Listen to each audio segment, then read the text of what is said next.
ನನ್ನ ಹೆಸರು ಮೇಘನ. ನನ್ನ ಹೆಸರು ಅಭ್ಯಶ್ರೀ. ನನ್ನ ಹೆಸರು ರಕ್ಷಾ. ನನ್ನ ಹೆಸರು ವೈಷ್ಣವಿ. ನನ್ನ ಹೆಸರು ಧೃತಿ.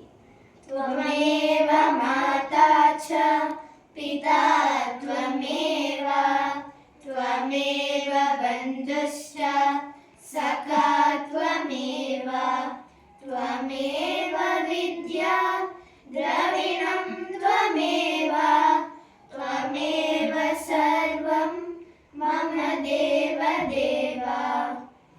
ಓಂ ಶ್ರೀ ಕೃಷ್ಣ ಪರಮಾತ್ಮನೇ ನಮಃ. ಅಥ ತೃತೀಯೋಧ್ಯಾಯಃ ಕರ್ಮಯೋಗಃ. ಶ್ಲೋಕ ಸಂಖ್ಯೆ 30. ಮಯಿ ಸರ್ವಾಣಿ ಕರ್ಮಾಣಿ ಸನ್ಯಸ್ಯಾಧ್ಯಾತ್ಮಚೇತಸಾ ನಿರಾಶಿರ್ನಿರ್ಮಮೋ ಭೂತ್ವಾ ಯುಧ್ಯಸ್ವ ವಿಗತಜ್ವರಃ.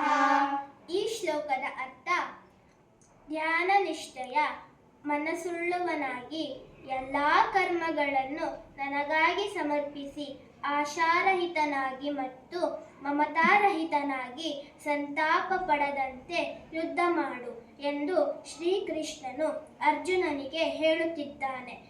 ನಾವು ಮಾಡುವ ಕರ್ಮಗಳೆಲ್ಲ ಭಗವಂತನ ಆರಾಧನೆಗಾಗಿ ಎಂಬ ವಿವೇಕ ಬುದ್ಧಿಯನ್ನು ಅವಲಂಬಿಸಿ ಕರ್ತವ್ಯ ಕರ್ಮಗಳನ್ನು ಮಾಡಬೇಕು. ಯಜಮಾನನಿಗಾಗಿ ಕೆಲಸವನ್ನು ಮಾಡುವಂತೆ ನಮ್ಮದೇನೂ ಇಲ್ಲ. ಎಲ್ಲವೂ ಭಗವಂತನು ಕೊಟ್ಟ ಕೆಲಸವೆಂದು ತಿಳಿದು ಸರಿಯಾಗಿ ಕೆಲಸವನ್ನು ಮಾಡಿ ಭಗವಂತನಿಗೆ ಅರ್ಪಿಸಬೇಕು.